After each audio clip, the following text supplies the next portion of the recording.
اللہ تبارک و تعالی جزائے خیر عطا فرمائے مفتی منیب الرحمان صاحب کو، رویت ہلال کمیٹی کے چیئرمین، اور پاکستان میں جتنے بھی اہل سنت والجماعت بریلوی مکتبہ فکر کے مدارس ہیں ان تمام کے سربراہ، اور معمولی شخصیت نہیں، بریلوی مکتبہ فکر کا طے شدہ متفقہ فیصلہ کہ مفتی منیب الرحمان صاحب مفتی اعظم پاکستان، انہوں نے جو فتویٰ دیا ہے، اور ڈھک کر چھپ کر کسی چار دیواری میں نہیں، اخبار کے صفحے پر لکھ کر، جنگ اخبار پچھلے جمعے کا 25 دسمبر کا اس کے صفحے پر لکھ کر دیا ہے، اور اس کے اقتباسات میں آپ کو سناؤں گا، اور جو ساتھی ریکارڈ کرنے والے ہیں آپ اس کو اہمیت کے ساتھ ریکارڈ کر کے پہنچائیں آگے تک۔ اس شخص نے اپنا حق ادا کر دیا کہ جناب رسول اکرم سرور دو عالم صلی اللہ علیہ وسلم کی ولادت کا دن اور نبی علیہ الصلوۃ والسلام کی ولادت مبارکہ کا دن منانے کی شکل میں خدا کی قسم وہ کام انجام دیے جاتے ہیں جو نبی علیہ الصلوۃ والسلام کو راضی نہیں بلکہ ناراض کرنے والے ہیں۔ مفتی منیب الرحمان صاحب، اللہ کریم اس عالم کو، اس مفتی کو انتہائی جزائے خیر عطا فرمائے۔ جس شخص نے اس وقت میں وہ فریضہ سر انجام دیا اور اپنے پورے مکتبہ فکر کو جھنجھوڑا۔ میں پھر عرض کر رہا ہوں کہ یہ فتویٰ جو ابھی میں آپ کو پڑھ کے سناؤں گا، یہ فتویٰ جامع اشرفیہ کا نہیں ہے، مفتی تقی عثمانی کا نہیں، مفتی رفیع عثمانی کا نہیں، جامع مدنیہ کا نہیں، دارالعلوم اسلامیہ کا نہیں، کسی دیوبندی مکتبہ فکر کے مدرسے کا نہیں ہے، یہ مفتی منیب الرحمان صاحب جو بریلوی مکتبہ فکر کے تمام پاکستان کے مدارس کے صدر ہیں، رویت ہلال کمیٹی کے چیئرمین ہیں، اور انہوں نے جنگ اخبار میں پچھلے جمعے کو 25 دسمبر کے جمعے کے اندر انہوں نے ایک سوال کے جواب میں فتویٰ لکھا ہے، اور اب یقین مانیں کہ اس شخص نے حق ادا کر دیا ہے۔ کاش کہ یہ چیز لوگوں کی آنکھیں کھولنے کے لیے کافی ہو جائے۔ ان سے سوال یہ پوچھا گیا کہ مفتی صاحب، میلاد شریف کے جلوسوں میں ڈھول کا اہتمام کیا جاتا ہے، اور میلاد شریف کے جلوس میں تالیاں بجانا، ڈھول بجانا، ناچنا اور رقص کرنا، اس کی شریعت میں کیا حیثیت ہے؟ کیا کہیں کوئی جواز کی صورت ہے؟ کوئی صورت ہے جواز کی؟ یہ مفتی صاحب سے سوال پوچھا گیا۔ پچھلا جمعہ اخبار جنگ، مفتی منیب الرحمان صاحب جو پورے پاکستان کے بریلوی مدارس کے سربراہ ہیں، رویت ہلال کمیٹی کے چیئرمین ہیں، اور اب مرضی آپ کی ہے، مفتی صاحب کا جواب بھی سنیے گا۔ اور اب ہمارے یہاں میڈیا پر بڑے بڑے مفتی صاحب بیٹھے ہوئے ہیں، ہمارے سب سے بڑے مفتی صاحب قبلہ ڈاکٹر صاحب، وہ سب سے بڑے پاکستان کے مفتی صاحب ہیں، ان کی اپنی ہی شریعت ہے، ان کے اپنے ہی معاملات ہیں۔ ان سے درخواست کروں گا کہ وہ بھی یہ اخبار پڑھیں، کیونکہ آپ بھی جنگ اور جیو سے وابستہ ہیں۔ قبلہ ڈاکٹر صاحب، آپ کے نام کے ساتھ لکھا ریسرچ اسکالر، آپ تو جانتے نہیں کہ ریسرچ کس چڑیا کا نام ہوتا ہے۔ میراث پنا کرنا، عورتوں کے مجمع میں بیٹھ کر بھانڈ پنا، میراثی پنا کرنا، اس کا نام شریعت نہیں ہے۔ دو چار جاہلوں کو اکٹھا کر کے، زنخوں ہجڑوں خسروں کو بلا کر، جن کو سمجھ ہی نہیں آتا کہ کم وقت وہ مرد ہیں کہ عورت ہیں، اماں کا جہیز، ابا کی بری، سب اپنے اوپر لادا ہوا ہوتا ہے انہوں نے۔ ایک عالم کی یہ شان ہے؟ عجیب و غریب زنخے والی حرکتیں، 10 انگلیوں میں 15 انگوٹیاں، عجیب پاگلوں والی حرکتیں، ایسے چپڑ خناتیوں کو لا کر بٹھاتے ہیں وہ کہ صاحب یہ بہت بڑے دین کی سیوا کر رہے ہیں، خدمت کر رہے ہیں۔ عقل کرو، شعور کرو، ذمہ داری ہے تمہاری، ذمہ داری ہے۔ ایک عالم اگر ممبر پر بیٹھ کر غلط بات کہتا ہے تو وہ ذمہ دار ہے۔ تم میڈیا پر بیٹھے ہو، لوگوں تک صحیح بات پہنچاؤ، لوگوں تک درست پیغام پہنچانا تمہاری ذمہ داری ہے، میری بات نہیں۔ میں عرض کر رہا ہوں آپ سے، یہ جامع اشرفیہ کی بات نہیں، جامع مدنیہ کی بات نہیں، مفتی تقی عثمانی کی بات نہیں، مفتی منیب الرحمان صاحب کی بات ہے۔ اب اس شخصیت کا جواب سنیے گا۔ اللہ مفتی منیب الرحمان صاحب کو ہمت عطا فرمائے، اس حق گوئی پر پروردگار ان کو جزائے خیر عطا فرمائے۔ مفتی منیب الرحمان صاحب سے سوال پوچھا گیا اور انہیں مفتی صاحب نے جواب دیا۔ جواب: میلاد النبی صلی اللہ علیہ وسلم کے جلسوں اور جلوسوں میں محرمات اور مکروہات سے ان کو پاک کرنا، یہ نبی علیہ السلام سے سچی محبت کا ثبوت ہے۔ اس لیے کہ حضور کی بعثت کا، حضور کے آنے کا مقصد کیا تھا؟ ظلمت کو، اندھیرے کو، جہالت کو دور کرنا اور اللہ کے احکامات کا پابند بنانا۔ اور لوگوں کے اندر گھٹیا باتوں کو نکال کر اچھی چیزوں کو پیدا کرنا، اور نبی علیہ الصلوۃ والسلام کی ولادت باسعادت کے دن حضور کی عزت اور اکرام شرعی تقاضے کے مطابق کیا جائے، جو شریعت کا تقاضا ہے۔ اور رسول اکرم صلی اللہ علیہ وسلم اور صحابہ کرام کی مجالس میں جو ادب نظر آتا تھا وہ نظر آنا چاہیے۔ اب سنیے جملہ، اس سے ہٹ کر کسی غیر شرعی کام کا ارتکاب کرنا، یہ حضور سے عشق اور محبت کے دعوے کے خلاف ہے۔ اگلی بات اور غور سے سنیے گا، کیا فرماتے مفتی منیب الرحمان صاحب، سنیے گا۔ میں کہتا کوئی اور کہتا، لوگ اعتراض کر دیتے ہیں، مفتی صاحب پہ کرے اعتراض جس نے کرنا ہے۔ میلاد النبی کے جلوس، مفتی منیب الرحمان صاحب کا بات فتویٰ سنیے، جنگ اخبار میں چھپا 25 دسمبر 2015۔ میلاد النبی کے جلوس نہ ضروریات دین میں سے ہیں اور نہ ہی ضروریات مسلک اہل سنت میں سے ہیں۔ میلاد النبی کے جلوس نہ ضروریات دین میں سے ہیں اور نہ ہی اہل سنت والجماعت کی ضرورت میں سے ہیں۔ ہاں البتہ بر صغیر میں اہل سنت نے اپنی علامت کے طور پر اس کو اختیار کیا ہے، اور یہ اگر حرام چیزوں سے اور منکرات سے اور بدعات سے پاک ہوں تو زیادہ سے زیادہ، سنیے ضرورت میں سے نہیں۔ لوگ کہتے ہیں جناب جو جلوس نہ نکالے گستاخ، جو جلوس میں نہ جائے گستاخ۔ دو مفتی صاحب کو جواب، عامر لیاقت صاحب جواب دو، اور جو بیٹھے وہ جواب دیں، مفتی منیب الرحمان صاحب کو جواب دیں، ہمیں جواب نہ دیں، ان سے پوچھیں کیا فرماتے ہیں۔ جلوس حرام چیزوں سے، بدعتوں سے اور چیزوں سے پاک ہو تو زیادہ سے زیادہ اس جلوس کا درجہ استحباب کا ہے۔ استحباب کا کیا معنی ہے؟ اگر کوئی جائے گا تو شاید اللہ ثواب دے دے گا، اگر نہیں جائے گا تو کوئی گناہ نہیں ملے گا، یہ لکھا ہے انہوں نے۔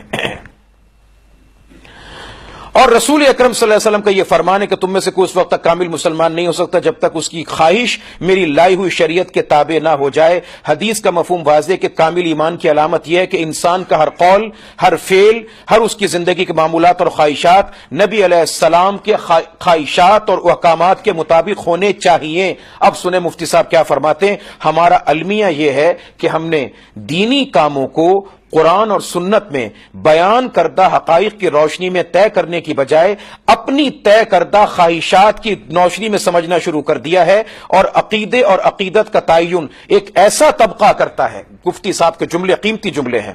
عقیدہ کیا ہے، محبت کیا ہے، یہ کون متعین کرتا ہے؟ ایک ایسا طبقہ کرتا ہے جو دینی فہم سے بالکل عاری اور نابلد ہے، جانتے ہی نہیں کیا ہے کیا نہیں ہے۔ 10 صورتیں پڑھ کے 50 سال سے لوگوں کو پاگل بنا رہے ہیں، سوائے ختم شریف پڑھنے کے جانتے کچھ نہیں۔ وہ لوگ دینی فہم سے لابلد اور عاری لوگ ہیں۔ محافل میلاد کے نام پر، سنیں محافل میلاد کے نام پر مقدس محفل کی آڑ میں بڑے بڑے کاروبار کیے جاتے ہیں۔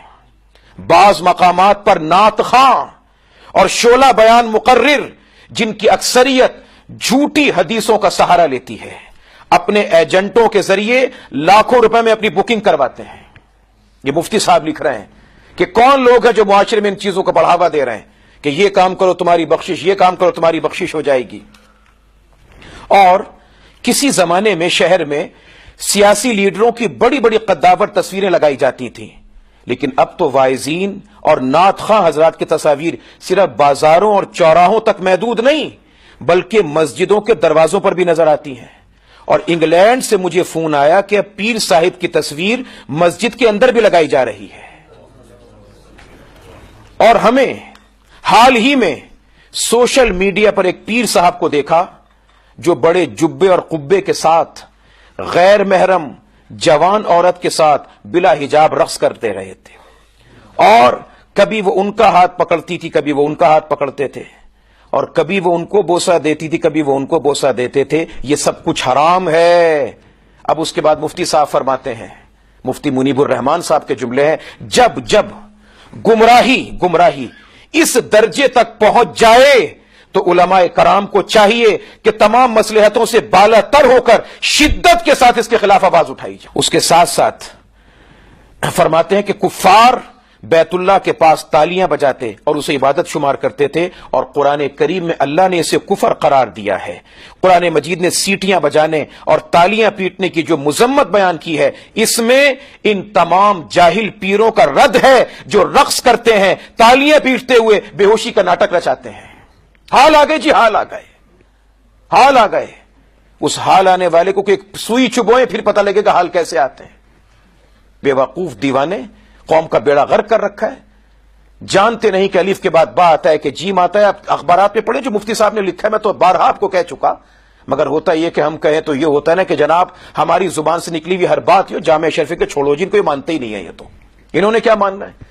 ہم تمام عمر سرکار کی محبت کو بیان کرتے چلے جائیں۔ الحمدللہ رب العالمین، یہ ہمارے بڑوں کا طریقہ کار تھا کہ نبی علیہ الصلوۃ والسلام کے عشق و محبت کے بغیر زندگی نامکمل ہے، اعمال ناقص ادھورے ہیں، نکمے ہیں۔ مگر یاد رکھنا میرے عزیزوں اور دوستوں، سرکار سے محبت وہی کارآمد ہے جو ان کے بتائے ہوئے طریقے کے مطابق ہے۔ اس کا تعین اسی طریقے سے کیا جائے گا جو اللہ کے پاک پیغمبر نے بتایا ہے، ایسے نہیں کہ اپنی مرضی سے کر دیا جائے۔ گلی میں، چوک میں، چوراہے میں کوئی کھوتا لا کے دبا دے، اس کا دوسرے دن ورث شروع کر دو، سب سے پیسہ اکٹھا کرو، جمع کرو۔ میرے گھر میں، آپ کے گھر میں کوئی خوشی ہو، کیا کبھی ایسا کریں گے کہ گلی میں، چوک میں پلیٹ رکھ کر بیٹھ جائیے، پیسے ڈالتے چلے جاؤ اس کے اندر؟ ہر جگہ پہ ہم نے نوجوانوں کو، بچوں کو بھکاری بنا دیا، ہر سڑک پہ روک کے بیٹھے جگہ ٹیکس وصول کرنے کے لیے۔ یہ حضور سے محبت ہے؟ یہ نبی علیہ الصلوۃ والسلام سے محبت و عشق کا تعلق ہے؟ محبت ہے، تعلق ہے، اس کا کسی اور طریقے سے اظہار کریں۔ یہ کیا انداز ہے؟ اور اسی بات کو آپ پیمانہ قرار دے دیں کہ یہ محبت ہے، اور جو یہ کرے گا تو وہ عاشق ہے، جو نہیں کرے گا وہ گستاخ ہے۔ میں نے مفتی صاحب کی آپ کو بات، مفتی منیب الرحمان صاحب کی بات پڑھ کے سنائی ہے، سنیے گا، اور ابھی کچھ آگے لکھتے ہیں وہ۔ لہذا جو لوگ جاہل پیر تالیاں بجاتے ہیں، ناچتے ہیں اور بے ہوشی ہونے کا مظاہرے ناٹک کرتے ہیں، ان کو اسلام کی ابجد سے بھی ان کو بالکل کسی چیز سے تعلق نہیں ہے، مکروہ ترین عمل ہے۔ اس کے ساتھ گانے کی دھن پر بنائی گئی موسیقی اور آلات موسیقی کے ساتھ نعت کا پڑھنا۔ جی، موسیقی کی دھن، گانے کی دھن، یہاں تو نعت خواہ بھی نعت پڑھتا ہے، اور وہ نعت بھی لگتا ہے جیسے کوئی میراثی کوئی راگ گا رہا ہے، شروع کرتا ہے وہ، یہ حضور کی نعت پڑھ رہا ہے۔ یہ نعت پڑھنے کے آداب ہیں۔ ادھر وہ نعت شروع کرتا ہے، اس کے فوراً بعد آپ کو یاد آ جاتا ہے، ذہن کے اندر یہ جو حافظے کی میموری کارڈ ہے یہ چلنا شروع کر دیتا ہے کہ یہ گانا وہ پرانا تھا، یہ فلاں گانا تھا، یہ انڈیا کا ہے، یہ پاکستان کا ہے، یہ پنجابی کا ہے، یہ پشتو کا ہے، یہ اردو کا ہے، وہ سب آپ کے ذہن میں لسٹ آ جاتی ہے۔ اب جس شخص نے نبی علیہ الصلوۃ والسلام کی نعت پڑھنے کے لیے گانے کی طرز پر اس شعر کو ڈھالا ہے، تو میرے عزیزوں اور دوستوں، آپ نے سوچا کہ اس نے کتنی مرتبہ اس گانے کو سنا ہوگا، کتنی مرتبہ سنا ہوگا، اور پھر ہوتا کیا ہے آپ جانتے ہیں کہ کیا نتیجہ نکلتا ہے؟ وہ نعت والا جب دیکھتے نا کسی چیز پر لوگوں کے اندر زیادہ جوش آیا، پھر نوٹ گرنے لگتے ہیں، نوٹ گرنے لگتے ہیں، اور وہ بات بڑی عجیب ہے، میں کہنا نہیں چاہتا، بس وہ نوٹ آتے جاتے ہیں، اس کا موڈ بنتا جاتا ہے، جوش بڑھتا جاتا ہے، اس کا مزید اس کا جوش بڑھتا جاتا ہے، جیسے جیسے نوٹ آتے جاتے ہیں۔ وہ سیٹھ صاحب، ملک صاحب، چودھری صاحب، خان صاحب، شاہ صاحب، وہ جوانی کے اندر جو پرانا ذوق تھا وہ تسکین کہاں کریں؟ اب تو شرم آتی ہے کہاں لٹائیں، اب وہ یہاں لٹانا شروع کر دیتے ہیں۔ یہ کیا انداز ہے؟ یہ حضور علیہ السلام کی محبت ہے؟ یہ آقا علیہ الصلوۃ والسلام کے ساتھ عشق و محبت کا کون سا انداز ہے؟ کیا طریقہ کار؟ یہ سرکار کی بے حرمتی ہے۔ میرے دوستو، نعت پڑھنا سنت صحابہ ہے، اور نعت کا سننا سنت مصطفیٰ صلی اللہ علیہ وسلم ہے۔ سنیں مفتی صاحب نے کیا لکھا ہے۔ گانے کی دھن پر بنائی گئی موسیقی اور موسیقی کے آلات کے ساتھ نعت پڑھنا، مفتی صاحب نے کیا قیمتی بات لکھی ہے، فرماتے ہیں پڑھنا، صرف پڑھنا نہیں، پڑھوانا، یہ سب ناجائز ہے۔ جو ایسے لوگوں کو بلا کر نعت پڑھوا رہا ہے وہ بھی ناجائز کام کر رہا ہے، جو پڑھ رہا ہے وہ بھی ناجائز کام کر رہا ہے۔ مفتی منیب الرحمان صاحب کا فتویٰ ہے۔ اور اسی کے ساتھ ساتھ دیگر کتابوں کے حوالوں سے وہ لکھتے ہیں کہ دف اور بانس کے ذریعے جو ڈنڈے بنا کر جو مہندی کے جو ایک دھن کے ساتھ ڈنڈوں کو ڈانڈیے کے ساتھ چلایا جاتا ہے، یہ سب نعت رسول مقبول صلی اللہ علیہ وسلم کے خلاف ہیں۔